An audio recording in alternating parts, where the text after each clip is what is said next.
a todas las personas que nos acompañan hoy aquí en la sala en Uninorte y las personas que nos siguen por otros canales.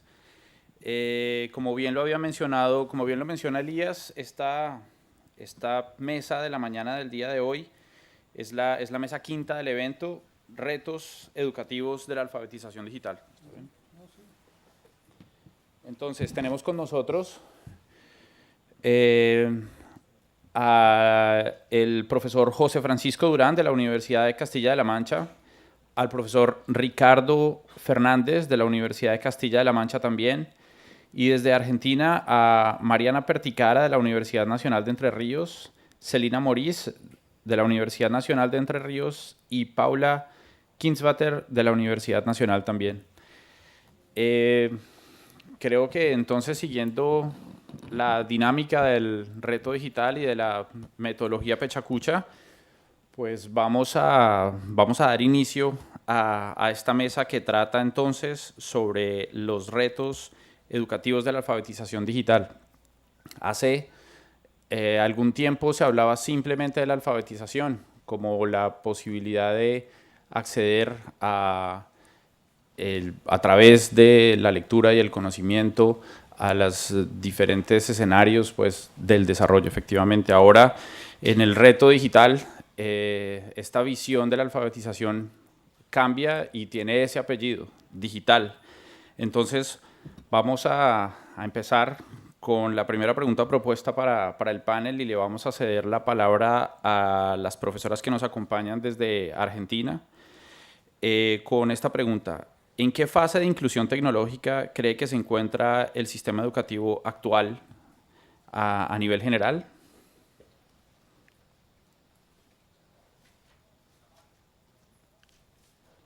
¿Nos escuchan?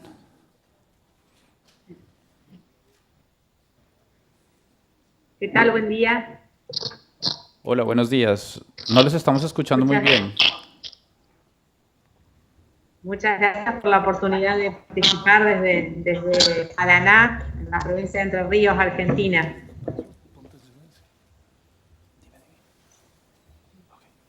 ¿Comenzamos entonces? Adelante, por favor. Las escuchamos. Bueno, un poco tratando de esta pregunta que se plantea a nivel general, obviamente que uno podría responderla, digamos, también de manera particular. Creo que la realidad es diferente, digamos, asumir una respuesta general para este eje puede ser un tanto complejo, pero yo preferiría, digamos, bueno, considerando las políticas, digamos, de TICs que están implementándose en Argentina, algunas de índole nacional y sobre todo teniendo en cuenta de qué manera estos se han incluido, digamos, en algunas provincias y la realidad universitaria. A mí me gustaría, mis compañeras luego van a hacer seguramente algunas precisiones más particulares, pero en cuanto a mi perfil de poder problematizar en torno a este eje, es pensar en cuáles serían, en general, más allá de discutir en qué fase estamos, las fases, digamos, que tienen que ver con la incorporación de las tecnologías, en general y en particular en educación. Entonces me gustaría tomar, como para iniciar la problematización, en las etapas que, bueno, por ejemplo, Roger Silverstone toma con relación a la incorporación de otras tecnologías, como por ejemplo la televisión, ¿no? Que él habla en realidad de varios momentos, el primero el de la mercantilización, el segundo el de la imaginación, el tercero de la apropiación, luego de la objetivación, en quinto lugar de la incorporación y una etapa final que él denomina conversión. En general podríamos acordar, digamos, o bueno, problematizar acerca de que varios de estos procesos se han ido dando. Lo que ocurre es que se dan de modo desigual, de acuerdo a los contextos, a las jurisdicciones, a las provincias, a las ciudades, no de manera uniforme, más en un país como Argentina, que tiene algunas complejidades que tienen que ver con un gobierno que es nacional o federal y otras políticas que particularmente se asumen de manera distinta. Entonces, me parece que podríamos decir, digamos, que estamos pasando por algunas de estas fases. Si pensamos, digamos, en la mercantilización como el acceso, ya estaría dada. la imaginación en el sentido de incorporación de las tecnologías a nivel, digamos, de lo simbólico, la apropiación en el sentido de qué manera forman parte de la realidad cercana, del mundo, de ese sujeto, de la institución, de la escuela, la objetivación de qué manera se distribuye espacialmente, podríamos decir, pensando en esta línea que digo, de que es desigual el proceso, de que la distribución espacial de la tecnología no es uniforme. Uno puede encontrar escuelas e instituciones totalmente conectadas, que han incorporado, digamos, las tecnologías ampliamente, y otras que lo hacen de manera, digamos, tangencial, ¿no? Y en cuanto a esta fase de incorporación, digamos, creo que estamos en esta fase, pero de un modo, por eso me interesaría recalcar, desigual. Y a mi percepción es más alto el proceso de incorporación que se está dando en nuestro país en los sistemas educativos que tienen que ver con la escolaridad secundaria y primaria y aún terciaria, que en la propia universidad. Creo que esto lo problematizamos mucho, digamos, como docentes universitarios, y que podríamos ahondar en por qué sucede de este modo, pero bueno, por tirar alguna cuestión rápidamente, me parece que tiene que ver con un modo de concebir el conocimiento y una alfabetización totalmente centrada en la cultura letrada, lo cual hace que no veamos en las tecnologías de la comunicación, pero también en otros lenguajes, la posibilidad de incorporarlos al proceso de construcción de conocimientos. Y creo que en la Universidad Argentina, la nuestra en particular, digamos, la tradición, digamos, de lo universitario vinculado a una cultura letrada hace que este proceso, digamos, no se haya dado de la manera que uno esperaría que se dé en función de las políticas TICs y, bueno, y de qué manera estos temas están puestos en la agenda educativa, digamos. Dejo. Bueno, buenos días. Retomando, digamos, un poco los planteos que hacía Mariana, coincido también en esta cuestión digamos, por mencionar algunas de las etapas vinculadas, digamos, a lo que sería la inclusión tecnológica, digamos, por ahí focalizando, puntualizando un poco lo que es el sistema educativo, digamos, más que tiene que ver con la educación secundaria y algunos de los niveles y modalidades del sistema educativo en nuestro país. Me interesaría, digamos, por ahí mencionar un poco de los alcances que ha tenido una de las políticas educativas a nivel nacional que ha sido muy fuerte en nuestro país, que es el programa Conectar Igualdad. Por eso un poco las apreciaciones que voy a ir haciendo en relación a esta pregunta respecto de las etapas de la inclusión tienen que ver un poco con los resultados o algunos de los alcances que ha tenido este programa y que están relacionados justamente a los estudios evaluativos que se vienen haciendo de este programa y del cual nuestra universidad participó en la segunda etapa. Si miramos un poco los alcances en alguna de las dimensiones, digamos, que tienen que ver con esta inclusión, podríamos decir que nos encontramos en una etapa muy cercana a lo que sería la apropiación pedagógica, digamos, de estas tecnologías, en relación a la cuestión del acceso, como bien mencionaba Mariana, y a partir, digamos, de esta política en particular, podemos decir que gran parte de las escuelas del sistema educativo en lo que tiene que ver al nivel secundario, de educación integral y los institutos de formación docente tienen en este momento una amplia cobertura, digamos, de lo que es infraestructura y equipamiento tecnológico, y en lo que tiene que ver a la integración, digamos, de estas tecnologías de la información y la comunicación en lo que serían las prácticas educativas, nos encontramos por ahí en estos espacios con que los actores educativos, los principales actores educativos, directivos y docentes han abandonado ya ese rechazo, digamos, inicial que muchas veces se generaba en relación a la inclusión de las tecnologías en este espacio en particular. Y han empezado ya a reconocer las potencialidades, digamos, que tienen estas tecnologías para hacer un abordaje pedagógico. En relación, digamos, a esta integración de las TIC, me parece, digamos, que que nos encontramos con la convivencia de dos momentos o de dos etapas al interior del sistema educativo. Hay algunas prácticas que tienen que ver exclusivamente con lo que podemos decir, bueno, están relacionadas a los usos, una primera aproximación, una primera exploración, digamos, de los recursos y de estas tecnologías, digamos, donde los docentes principalmente integran o incluyen estas tecnologías, pero por ahí replicando o haciendo un uso semejante, digamos, a viejas prácticas educativas. Hay como una sustitución de medios y de recursos, digamos, pero no hay innovación o no hay transformación, digamos, de las prácticas pedagógicas. Y hay otro gran grupo de docentes, que sería esta otra instancia, digamos, que también encontramos en nuestro sistema educativo, donde hay docentes que sí han logrado hacer una apropiación significativa de estas tecnologías de la información y la comunicación, y para transformar, proponer nuevas formas de enseñar y aprender, digamos, al interior del aula y de la escuela. Otro aspecto, digamos, que también me interesaba señalar respecto de esta inclusión tecnológica y que tiene que ver con las políticas, digamos, que se vienen implementando, está centrada también en lo que ha sido el acompañamiento a partir de la producción de contenidos educativos, digamos, para acompañar, digamos, lo que es la distribución, digamos, del equipamiento y de la infraestructura tecnológica. Y en este sentido me parece interesante destacar el rol que han cumplido a nivel nacional los portales educativos, y por ahí también a nivel regional o provincial, la presencia muy fuerte de portales educativos provinciales que han permitido articular estas políticas nacionales a los contextos digamos, singulares de cada una de las provincias o de las jurisdicciones. Y en este sentido me parece que los portales educativos han cumplido un rol importante.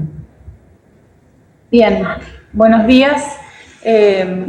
Coincido plenamente, digamos, con lo que proponen Mariana y Celina, sobre todo en esto de que creo que no podemos pensar en una respuesta homogénea a la pregunta por la inclusión de las tecnologías en el sistema educativo, en el sentido de que, sobre todo, creo que se diferencian en los distintos niveles en los que se da esa inclusión.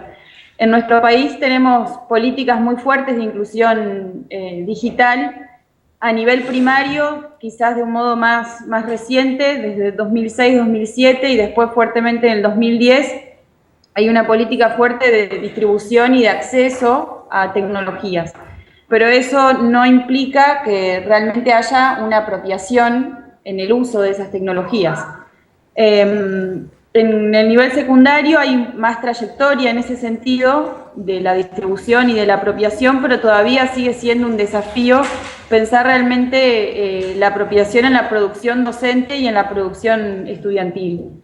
Y creo que el punto que veo más conflictivo y el que también más me interesa es el nivel de inclusión de tecnologías en el nivel universitario, digamos, porque como decía Mariana, es quizás el espacio donde hay más preponderancia de esquemas tradicionales de la enseñanza-aprendizaje y donde más cuesta pensar en una pregunta que después también tenemos más adelante, que es esta actitud 2.0 o todas estas nuevas formas de enseñar y de aprender que nos plantean las tecnologías.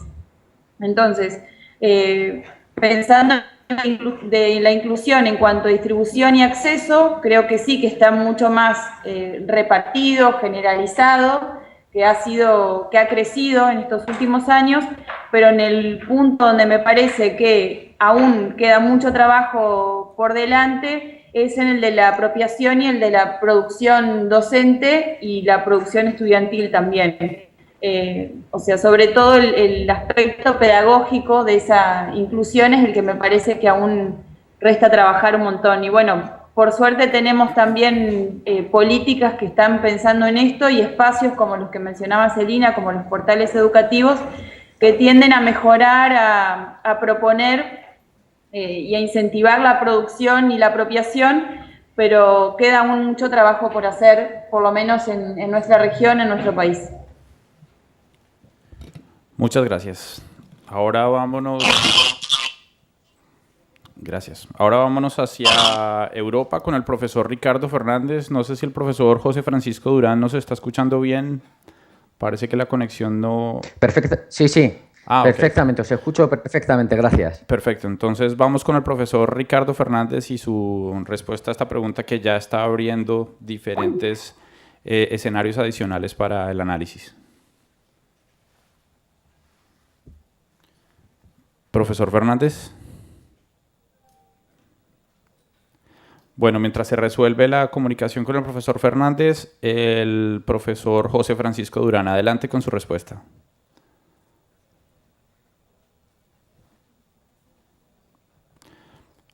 Profesores Fernández, Durán, ¿nos escuchan? Sí, yo os escucho. Lo que pasa es que estamos en distintas zonas. No sé si mi compañero Ricardo estará atento y os escuchará bien. Bueno, profesor Durán, entonces escuchamos su respuesta. Adelante, gracias. Sí, de acuerdo, muy bien. Bueno, pues lo primero, buenos días allí. En Colombia, aquí en España son buenas tardes, son las 3 de la tarde y todavía no he comido, así que espero, si se me abre la boca de vez en cuando, espero que todos comprendan que es por el hambre, no por el aburrimiento, ni mucho menos, por supuesto. Lo primero es agradecer a Elías y a la Universidad del Norte esta invitación.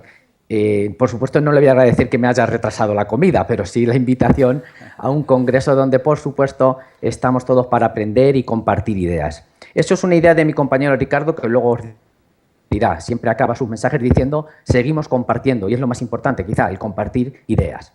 Bien, en cuanto a la pregunta, bueno, pues aquí se me vienen a la cabeza varios términos digitales, vamos a decir.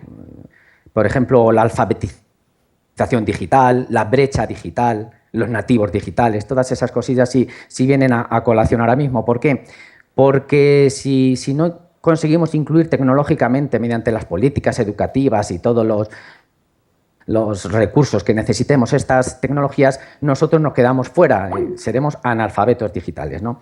Entonces, hablar de, en general, la inclusión tecnológica, yo creo que es muy difícil hablar en general, a nivel mundial, a nivel globalización. ¿Por qué? Porque los países somos muy distintos. Quizá, afortunadamente, los que estamos compartiendo este congreso, pues más o menos estamos en la misma situación. Pero sí que es cierto que habrá países que no se lo pueden ni plantear siquiera. Es lo que os he dicho del término brecha digital. Este acceso a tanta información, a tanta cultura, al poder de la información, ¿va a disminuir esa brecha digital o quizá lo va a ampliar? Esa sería una pregunta filosófica bastante importante, porque ciertamente vuelvo a otro término, nativo digital. Sí, estamos todos concienciados de que ahora los que van naciendo, los que llevan ya 5 o 10 años en este mundo, son nativos digitales. Terminología de Prensky en contra de nuestra posición, que sería de inmigrantes digitales, ¿no? Pero nativos digitales, los niños que nacen en el tercer mundo también, imagino que no. Si no tienen que echarse a la boca para comer, no creo que puedan disponer de tablets, de iPad, de móviles o celulares, como los llamáis allí. En fin, habría que hacer esta pequeña distinción. A nivel general es prácticamente imposible hablar de la inclusión tecnológica. Ahora bien, si nos centramos en nuestros países medianamente desarrollados, vamos a decir, por lo menos, pues yo diría que, aunque hay diferencias, sí que lo matizaría en una frase: buenos propósitos, malas prácticas. Es decir, todo el mundo es consciente de la importancia de la tecnología, muy consciente, las políticas educativas, los profesores, los alumnos, pero pocos se animan a su implantación total. Por lo menos ya hemos conseguido que no tengamos que decir lo que significa TIC. Yo creo que prácticamente todo el mundo sabe que es tecnologías de la información y de la comunicación. Ahora empezamos con otra terminología, TICE. No sé si por allí lo utilizáis. TICE, tecnologías de la información y de la comunicación aplicadas a la educación. Entonces, bueno, algo se va consiguiendo. Por ejemplo, diferencias, el coste económico, por eso digo de la brecha digital. Según tengo entendido, nuestras compañeras de Argentina quizá no me lo puedan corroborar. En Argentina, según hoy en un congreso en el que estuve, por lo menos Telefónica da facilidades, parece que pone un precio asequible para tener la wifi que queráis, Y sin embargo en España es un coste elevadísimo, es muy vivo Wi-Fi, como, claro, y por lo tanto lo que os decía, si no luchan las políticas educativas por insertar estas tecnologías, por hacerlas habituales en la práctica diaria, pues difícilmente vamos a poder generalizar.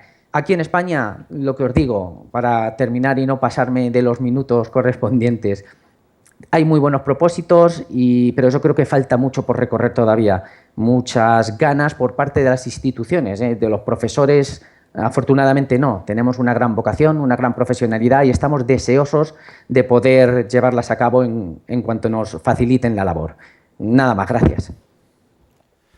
Muchas gracias. Seguimos ahora con el profesor Ricardo Fernández. Profesor, ¿nos escucha bien? Sí, buenos días. No sé si se me oye a mí también. Así es, le escuchamos muy bien. Adelante con su respuesta.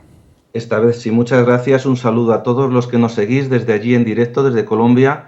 Buenos días, Colombia, y buenas tardes desde España, cuando empezamos el primer día de nuestra primavera aquí en España, y además el Día Internacional de la Felicidad, a la que ya vi que os pudisteis sumar anoche con ciertas músicas que os acompañaron. Me alegra mucho y os agradezco un año más que podamos compartir este espacio de intercambio todos y que nos permita de alguna manera pues desarrollar nuestras experiencias profesionales y nuestras inquietudes también académicas. Bueno, en cuanto al tema que nos convoca y en torno a la pregunta que nos habéis hecho a la mesa, si bien en los últimos años vienen augurando los distintos gobiernos que el desarrollo social y económico de los países vendrá de la mano de estas tecnologías, sin embargo, estas tecnologías hemos de entenderlas más que meras herramientas que hemos de utilizar, porque realmente es una nueva forma de intervenir, de estar en el mundo,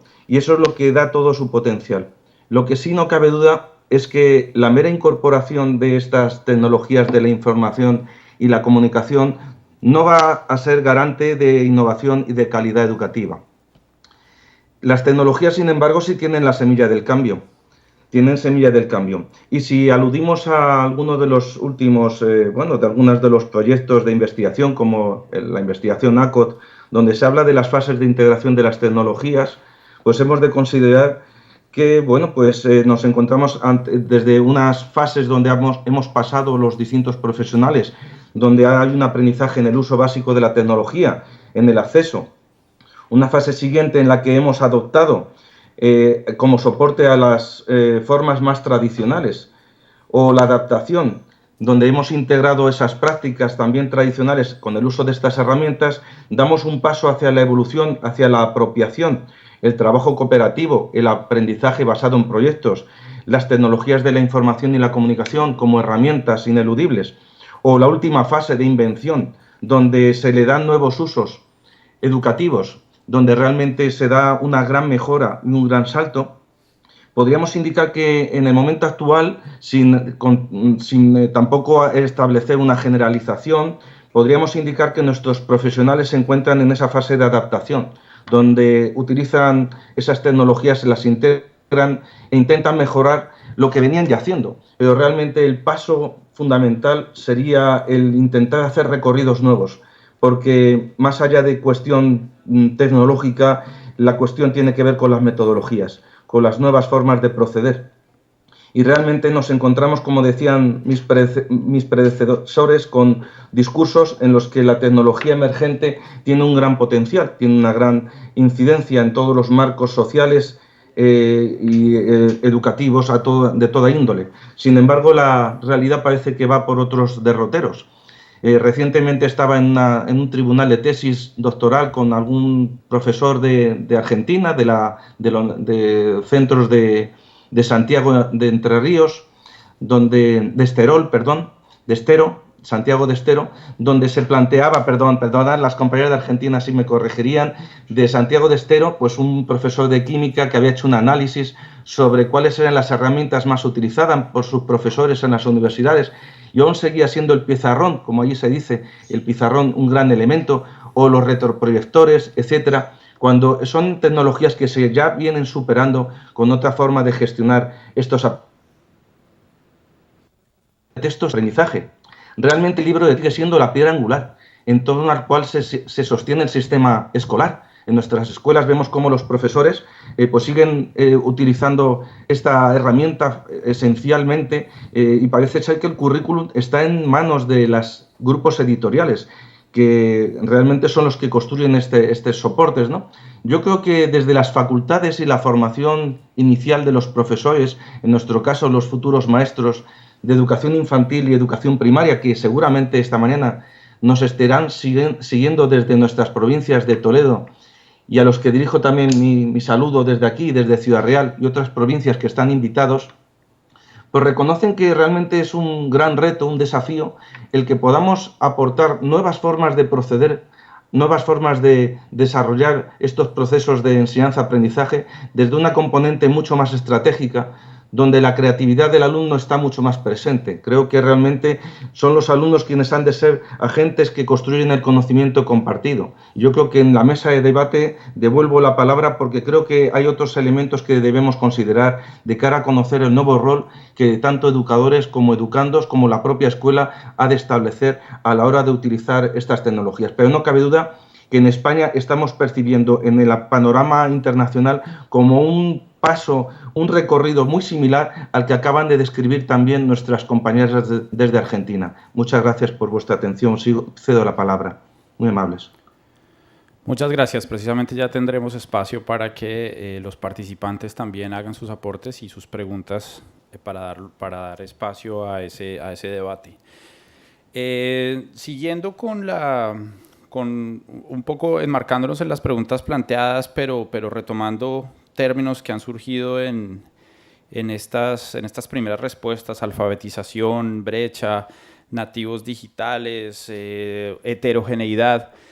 Quisiera que para la siguiente pregunta que había sido planteada nos concentráramos un poco más en uno de esos niveles educativos. Como lo mencionaban, hay grandes retos a todo nivel, pero como principalmente anotaron desde Argentina, el reto es grande en materia de educación en la universidad. Entonces quisiera que enfocáramos nuestra siguiente pregunta principalmente hacia la universidad, y entonces en ese contexto, ¿qué se requeriría para tener una escuela 2.0? Es decir, este proceso en las universidades ya no se trata necesariamente de una alfabetización, probablemente sea una realfabetización. Seguimos entonces con las profesoras en Argentina para escuchar sus opiniones al respecto.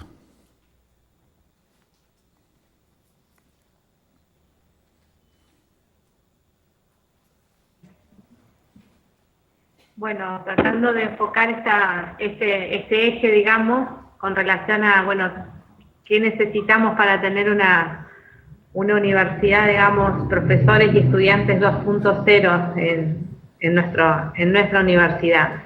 Yo hoy planteaba, digamos, ¿no?, con relación a este interrogante de que tal vez en la universidad nos cueste tanto porque hemos construido nuestras carreras, nuestros planes de estudio, digamos, nuestros modos de organización también del tiempo y del espacio, ¿no? O sea, en la Universidad Argentina, por ejemplo, seguimos teniendo una estructura de cátedras de teóricos y de prácticos, que más allá de que de acuerdo al perfil de los equipos docentes esto se ha ido resignificando, uno de los puntos que yo entiendo a nivel de las cátedras universitarias que incide en el modo en que podríamos trabajar las tecnologías es esta separación entre esos teóricos de tipo más expositivos exclusivamente y esos trabajos prácticos que muchas veces, bueno, incluso con la cantidad de alumnos que uno tiene, digamos, en los grupos, digamos, y la disponibilidad, digamos, de tecnologías en las mismas aulas. Hoy yo mencionaba como una fase de la incorporación de la tecnología este tema de la objetivación, que alude a la incorporación espacial de la tecnología. Y en verdad, en nuestras instituciones, más allá de algunos recursos que se llevan al aula, digamos, el lugar del acceso a la tecnología está centrado en lo que se llaman los gabinetes, por ejemplo, de informática, digamos, ¿no?, como lugar. Entonces, me parece que uno para poder hacer, digamos, de estas prácticas 2.0 una realidad en la universidad, o como puede suceder también en las escuelas, no es un punto menor el tema de la cuestión espacial, de cómo se ubica la tecnología y qué disposición. Si para yo incorporar la tecnología me implica una serie de pasos, de trabajos, obviamente que para muchos docentes, y creo que esto incide, es mucho más fácil la clase parlante, o sea, el docente que solamente tiene como instrumento su voz y que, bueno, está frente a ese curso, digamos, y que, bueno, da su discurso. Es mucho más difícil, es mucho más trabajo. En un reciente trabajo que escribía para una revista de acá de la universidad, analizábamos un poco este tema con relación a que incluso las exigencias que plantea en cuanto a la carga horaria y el tipo de dedicación docente, incorporar las tecnologías es mucho más trabajo para el docente y esto muchas veces no está ponderado ni reditúa. Obviamente que sabemos que sí, en una instancia de concurso, de reválidas, como tenemos nosotros, dar cuenta de que uno plantea innovación en la metodología de enseñanza, que incorpora otros lenguajes, pero no siempre, digamos, resulta un elemento, digamos, diferenciador para medir, digamos, ¿no?, el prestigio de los docentes. Creo que también este tema del prestigio es un tema interesante porque pareciera que todavía en la Universidad Argentina tiene mucho más prestigio un docente que hace una clase puramente, digamos, expositiva, digamos, y que, bueno, da cátedra, o sea, justamente es todo un forma de llamar en nuestra universidad, el dar cátedra, digamos, ese tipo, digamos, que uno podría asemejarlo a un conferencista, ¿no?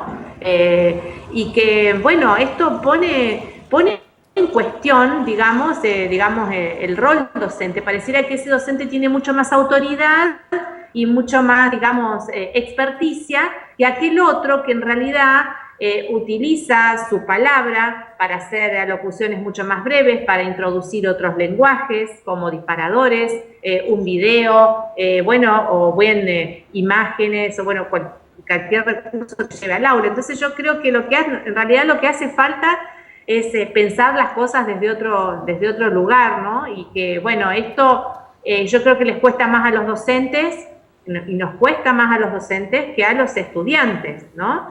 Creo que los estudiantes reciben muy bien y me parece que cuando hablo de que tenemos que mirar las cosas de otro punto de vista, digo este tema de mirar la construcción del conocimiento desde otro lugar.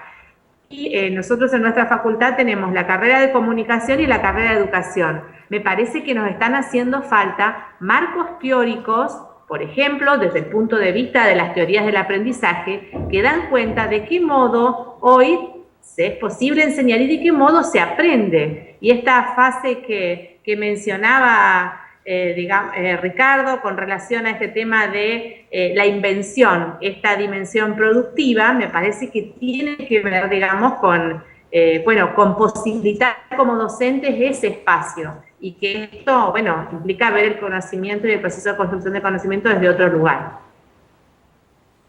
Bueno, coincidiendo por ahí con Mariana en estos planteos que venía haciendo, mirando un poco al interior de nuestra universidad, me parece, digamos, que otro de los aspectos que es necesario empezar a trabajar y empezar a habilitar y crear espacios, digamos, al interior de la universidad y de estos espacios académicos y que tienen que ver con las prácticas y la cultura de lo que implica el 2.0, me parece que tiene que ver también con qué pasa con docentes y estudiantes, digamos, en lo que decía Mariana, de la construcción del conocimiento. Me parece que por ahí al interior de la universidad, digamos, tanto docentes como estudiantes, por ahí estamos como familiarizados o acostumbrados a construir el conocimiento, digamos, de una manera más individual, y esta actitud 2.0 de alguna manera nos implica, digamos, o nos interpela a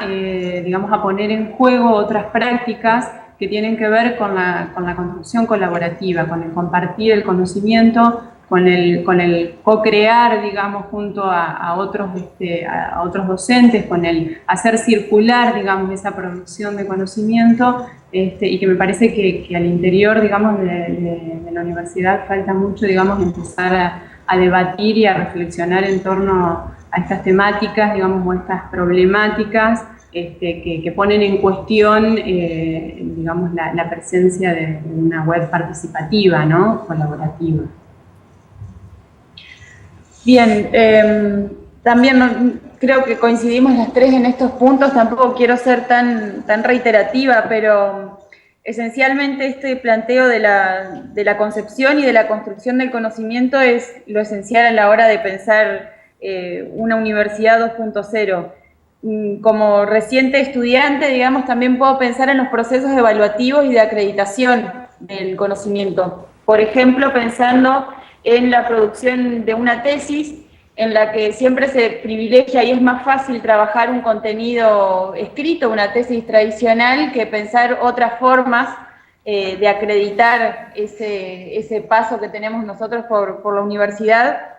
Entonces, esto también tiene que ver con cómo se concibe el conocimiento y cómo acredito un determinado saber. Acá es muy, si bien tenemos la posibilidad de hacer tesis de producción, le llamamos, incorporando audiovisual o audios simplemente, es mucho más dificultoso ese proceso que realizar una tesis tradicional, digamos.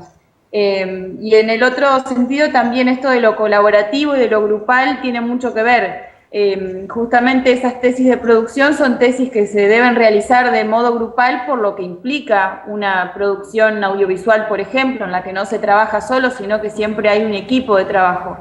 Y parece ser como que hay cierto prejuicio respecto al trabajo grupal, como que no tiene tanto crédito o credibilidad como lo que es el trabajo individual clásico de una escritura de tesis. Entonces, construir conocimiento no solo cuando estamos pensando en el trabajo en el aula del docente con el alumno, sino justamente todo esto de la evaluación y de la acreditación del conocimiento. Y también creo que les juega muy en contra, por lo menos en nuestra institución, todo lo que tiene que ver con la estructura de las instituciones educativas, digamos, de la organización de las instituciones educativas, su burocracia muchas veces y su estructura jerárquica muchas veces juega en contra con una actitud 2.0 que tiene más que ver con la horizontalidad y con la colaboración y la construcción colectiva. Muchas gracias. Damos paso entonces a la respuesta del profesor José Francisco Durán y les pido en sala que por favor vayan preparando sus preguntas. Bueno, pues en cuanto a qué se requiere para tener una universidad, profesores y estudiantes 2.0. Bien, empecemos por lo que veo yo ahora mismo en la pantalla. Veo un montón de estudiantes de allí, de la Universidad del Norte, la mayoría de ellos con su papel, su bolígrafo, y o no lo veo bien o parece que escasamente estáis utilizando tablet, iPad, PC tablet o tablet PC. Entonces tenemos que empezar a disponer de recursos, ¿no?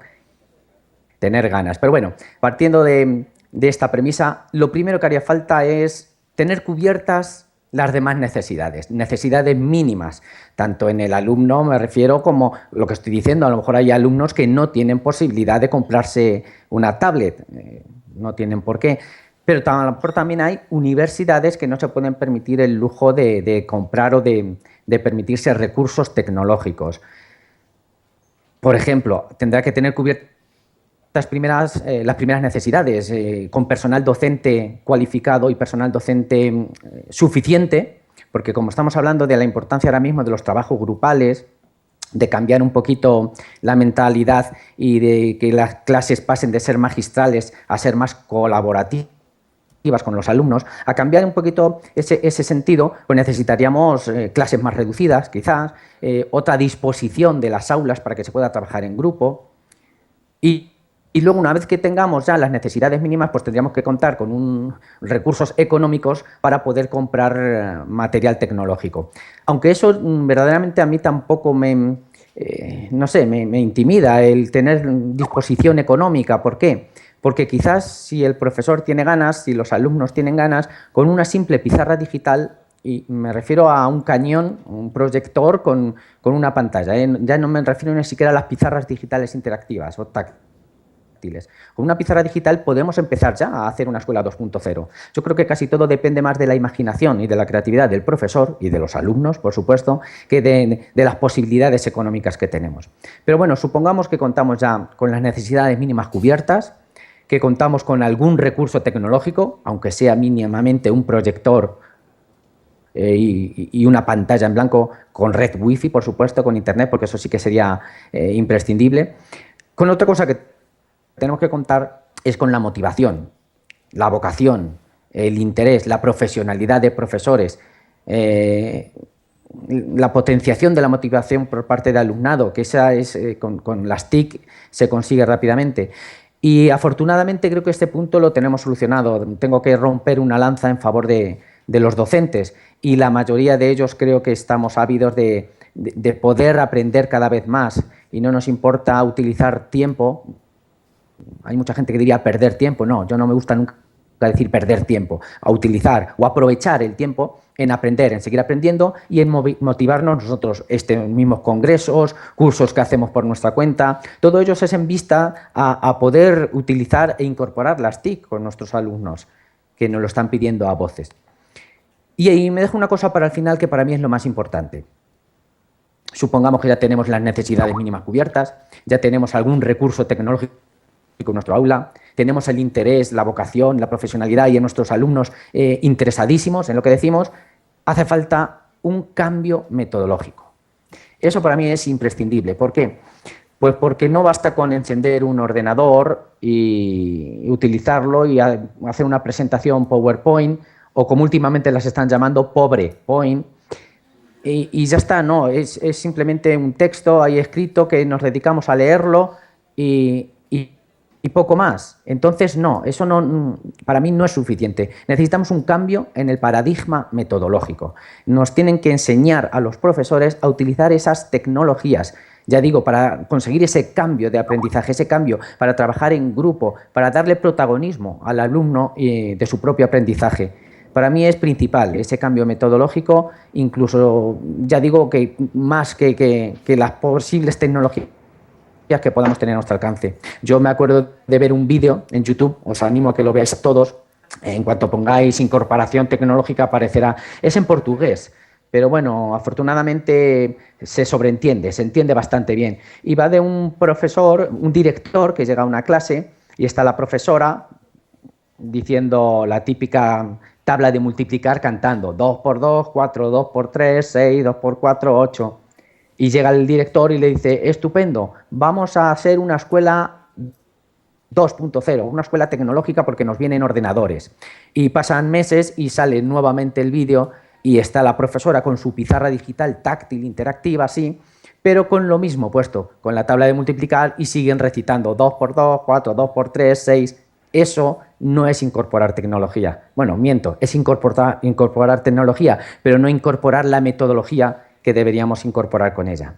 Así que, para resumir, ya digo, el tener las necesidades mínimas cubiertas, por supuesto, de personal, de limpieza, de calefacción, de profesorado, motivación, vocación, interés y formación metodológica. Muchas gracias. Muchas gracias. Damos paso ahora al profesor Ricardo Fernández. Adelante. Sí, estoy como el Guadiana, un río español que va y viene, porque tengo dificultades si se me cuelga el equipo, pero bueno, una vez ya dentro, no sé lo que han dicho mis compañeros, así que temo repetirme. Voy a intentar ser muy sintético en la respuesta. Yo creo que para que una escuela sea una escuela 2.0 necesitamos una masa crítica suficiente de profesores, de agentes educativos que orienten su labor a la creación y al desarrollo de auténticas comunidades de aprendizaje. Entendida la escuela como una unidad de cambio. No podemos seguir actuando de forma por mera reproducción de lo que la sociedad nos solicita. Yo creo que realmente la escuela ha de ser el factor de cambio, ¿no? Y la construcción colectiva del conocimiento es algo esencial. Es decir, la escuela no puede simplemente actuar por mimetismo con lo que la sociedad nos demanda, ¿no? nos reclama. Creo que desde la propia escuela ha de ser precursora de estos nuevos elementos, ¿no? En cuanto al profesor, pues ya sabemos que para enseñar algo no basta con saber sobre ese algo. sino que hay que saber enseñar. Y ya no solo saber, hacer, ser competente, querer y sobre todo ser. Porque yo estoy convencido y seguro que muchos de vosotros estéis conmigo que se aprende más con el corazón que con la cabeza. Y un profesor que tiene un gran estilo y sabe contagiar la pasión por lo que vive y experiencia con los alumnos, creo que arrastra mucho más, contagia más a aquel que da, ¿no? Y entonces vamos a hablar de un nuevo profesor que tiene que ver con un nuevo rol, de un profesor, y esto está ya muy manido, ¿no?, en la literatura, de un profesor transmisor y reproductor a un profesor que facilita, que es gestor del conocimiento, es un entrenador del aprendizaje, la figura del coaching, ¿no? Pues un profesor que realmente es entrenador, que acompaña al alumno y es guía en todo momento. Y vamos a ver un profesor que más allá de recolectar los recursos elaborados por otros, utilizando esas tecnologías, pues es productor, es creador de estrategias de enseñanza-aprendizaje con TIC. Yo realmente en los años que llevo ejerciendo la docencia, que no son pocos, ya más de 20 años, pues reconozco que mi forma de proceder también se ha ido transformando en el tiempo. Y si antes invertía más tiempo en el desarrollo de mis aulas, mis clases, ahora invierto más en diseño, en planificación, en velar por construir esos entornos o espacios de aprendizaje para mis estudiantes, ¿no? Yo creo que la calidad de la enseñanza ocurre, como dice el profesor Jimeno Sacristán, a través de un proceso experimental de la propia práctica. Y aprendemos de nuestra propia práctica, investigamos cómo mejorar a través de las experiencias de práctica. Y esto, en suma, lo que quiere decir es que debemos cambiar y transformar nuestras prácticas educativas. Debemos desarrollar un currículo apropiado a nuestros tiempos, a los tiempos en que nos ha tocado vivir, y vamos a intentar, en lo posible, pues mejorar, ¿no? Y para perfeccionarnos tenemos que incentivar al profesorado. Es fundamental que las competencias del profesor tengan que ver y estén acordes con todo su desempeño, tanto en el aula, la institución, en el ámbito profesional amplio, en el comunitario, en lo social, desde un compromiso de participación e intercambio de la experiencia para la mejora de la propia práctica docente y orientado siempre hacia la innovación y la mejora educativa. Yo aplico una fórmula que hace algunos años pude participar en algún evento, donde considero que si pretendemos innovar y queremos tener unos profesores 2.0, unos alumnos 2.0, etcétera, esto solo se logrará si realmente el valor de esa innovación se acompaña con algunas medidas compensatorias. Y cuando hablo de compensación me refiero no solamente a compensaciones de carácter económico, que también lo ha de haber, es decir, incentivos profesionales para que el profesor que innova, que desarrolla, que ejecuta buenos planes, pues que fuera también de alguna forma incentivado en lo económico con complementos de méritos profesionales, etcétera, que ya se viene haciendo en algunas universidades e instituciones. Pero más allá de eso, el reconocimiento social, en las compensaciones simbólicas, que serían estas, el reconocimiento de la buena labor que se desarrolla y fundamentalmente también reconocer que con el auxilio de las tecnologías el profesor tiene una compensación que es la pedagógica. Y es el alumno que aprende con su guía y que reconoce que el profesor es capaz de enseñar mejor y el alumno aprende mejor siguiendo esos modelos. Más allá de esto, pues habrá que reconocer que hay esfuerzos y riesgos que hay que asumir en el camino, hay escollos, pero realmente yo entiendo que si vemos que nuestros alumnos pueden participar desde otra dimensión, que sean de alguna manera críticos, corresponsables y a fin de cuentas sean ellos los protagonistas del propio proceso de aprendizaje, habremos alcanzado esa enseñanza que se orienta del profesor que enseña al alumno que aprenda y que el alumno es el auténtico y verdadero protagonista y que debemos de incentivar esa autonomía en él, ¿no? Realmente yo creo que, y eso me escuchan mucho mis alumnos decirlo, yo para trabajar en un escenario educativo donde compartimos un espacio creativo y de desarrollo humano y social, creo que lo más importante es hacernos sentir cómplices hacia esa mejora. Los alumnos que se sienten cómplices con nosotros aprenden y construyen, y eso se contagia, y eso tiene un efecto multiplicador muy positivo. Creo que realmente eso es todo lo que sostiene una pedagogía activa, ¿no? Ya lo decía Confucio, o ya lo decía Benjamin Franklin, ¿no? Con esa gran frase repetida. Me lo dices y lo olvido, me lo enseñas y lo recuerdo, pero si me dejas que lo haga, lo aprendo. La pedagogía de la acción, donde el alumno aprende haciendo, donde acompañamos, y realmente es esa nueva generación, la generación de los nuevos, la nueva ciudadanía que entra en nuestras aulas y que de alguna forma nos enriquece tanto con esas aportaciones y con ese aprendizaje permanente que se ha convertido y es la llave del siglo XXI. No cabe duda que es aprender a aprender, sabiendo, haciendo y siendo, sobre todo siendo.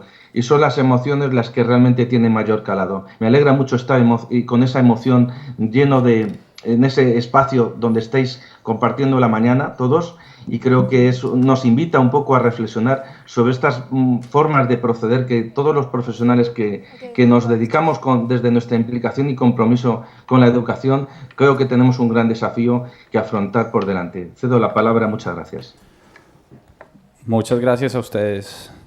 Incentivos, necesidades satisfechas, motivación, cambios metodológicos, evaluación, acreditación.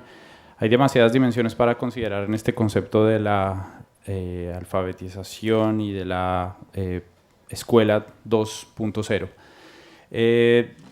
A pesar de que tenemos otra pregunta, vamos a dar espacio a las preguntas que puedan surgir en la sala. ¿Alguien tiene una pregunta que quiera hacer a los panelistas?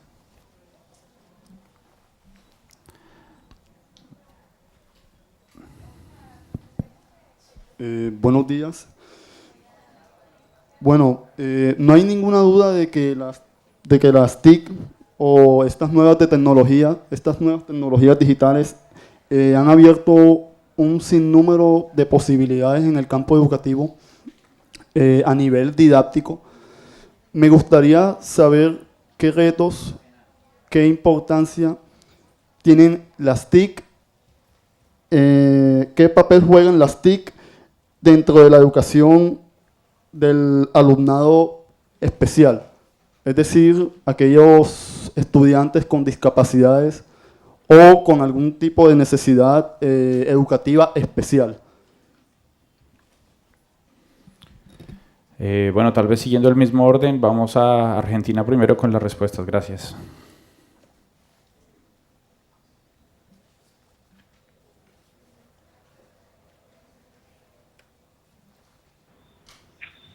Bueno, en relación a esta pregunta, digamos, respecto de la relevancia o la significación que tienen las TIC en lo que es la educación especial, bueno, particularmente acá en la Argentina, este programa que comentábamos anteriormente, el programa Conectar Igualdad, ha incluido por primera vez, digamos, una de las primeras políticas públicas, digamos, que incluye en lo que es la distribución de equipamiento a las escuelas de educación especial, de la modalidad de educación especial.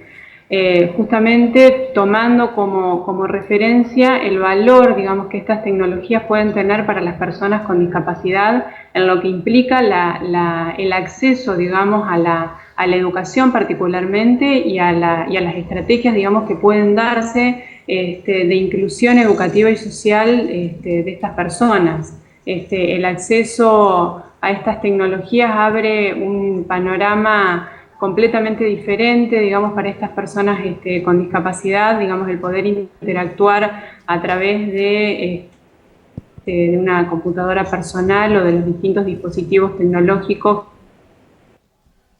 que facilitan el acceso a las personas con discapacidad. Particularmente, bueno, nos parece que es un avance muy importante en lo que implica, digamos, la inclusión de estas personas en el contexto social, digamos, y educativo en particular. No sé si...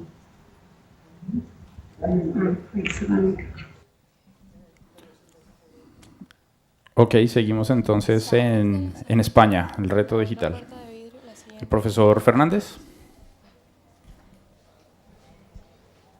No sé si añadir algo en relación a estas cuestiones que tienen que ver con la atención a la diversidad. Realmente son herramientas que se adaptan también a toda la ciudadanía, ¿no? Y fundamentalmente a las personas que más lo precisan, pues están haciendo grandes esfuerzos por desarrollar pues todo tipo de recursos que pueden de alguna forma compensar también esa diferencia, ¿no? Pero yo creo que lo importante realmente es mejorar el tipo de pedagogía que estamos usando. más allá de la herramienta en sí. Creo que son las formas, y el cambio y la transformación de la educación van a venir precisamente de la mano de esas nuevas didácticas, ¿no? Y que hemos de utilizar estrategias de enseñanza-aprendizaje que respondan a una sociedad en continuo cambio. La transformación es a todos los niveles, y yo creo que realmente hemos de dotar también en romper las brechas de todo tipo, ya sean sociales, culturales, por razón de todo tipo, y de discapacidad, necesidad educativa especial o atención a dificultades de aprendizaje. Yo creo que son herramientas que están al servicio humano y, por tanto, los tenemos que poner al servicio de intereses superiores. Yo creo que si las tecnologías de la información y la comunicación se ponen al servicio de la pedagogía, revolucionarán la educación. Va a ser algo revolucionario, y yo creo que es esencial que esto lo tengamos siempre muy presente, ¿no? Y para esta circunstancia pues se dan otros muchos indicadores. Yo creo que no quería tampoco extender más mi intervención, porque creo que hay otras consultas que vamos a poder entrar luego más adelante en concreción. Gracias. Gracias. ¿Alguna opinión, José Francisco Durán? Bueno, simplemente decir que creo que sí que pueden ser muy beneficiosas las TIC, las nuevas tecnologías, en cuanto a la atención a la diversidad, ¿no? Pensemos simplemente a lo mejor en la posibilidad de ampliar el texto en una pantalla, o de los lectores de textos que nos facilitan muchos programas. Yo pienso que si lo utilizamos bien, y como dice mi compañero Ricardo, conseguimos crear software nuevo en vistas a atención a la diversidad, a los chicos con necesidades educativas especiales. Tenemos mucho camino por recorrer por delante. Pensemos también en la cantidad de actividades online, actividades interactivas, ¿no? Lo que decíamos antes del campo, antes de la dimensión productiva que se está creando con el famoso 2.0. Los profesores podemos crear, los alumnos pueden crear cosas, podemos coger cualquier software y adaptarlo y hacer actividades para nuestros alumnos, nuestro contexto, y eso es la facilidad que tenemos. Quiero terminar este apartadito nada más haciendo hincapié en la accesibilidad. Muchas páginas web, muchos juegos, muchas actividades que utilizamos no tienen la accesibilidad que debiera. Para ello aconsejaría mirar las normas para que una página web o cualquier software sean accesibles a todas las personas, pensando quizá en esas discapacidades, y entonces veríamos como más de la mitad, no me atrevo a decir un tanto por ciento, no cumplen esas normas de accesibilidad que debieran tener. Cedo la palabra. Muchas gracias. Bueno, para cumplir con el tiempo en el evento, entonces es preciso que cerremos. Sin embargo, es muy importante de estos escenarios que siempre nos dejan puntos para reflexionar, siempre nos dejan apertura. Entonces, en los temas de retos educativos de la alfabetización digital hemos encontrado como ejes heterogeneidad, diferencias en los diferentes niveles educativos que deben atenderse con estrategias particulares orientadas a esos niveles, procesos de evaluación adaptados, infraestructura, adopción de la tecnología y, sobre todo, una visión del uso de la tecnología impactando directamente el proceso educativo. Vamos a cerrar con esto. Agradecemos a los panelistas y vamos a pasar para la siguiente mesa. Muchas gracias a todos.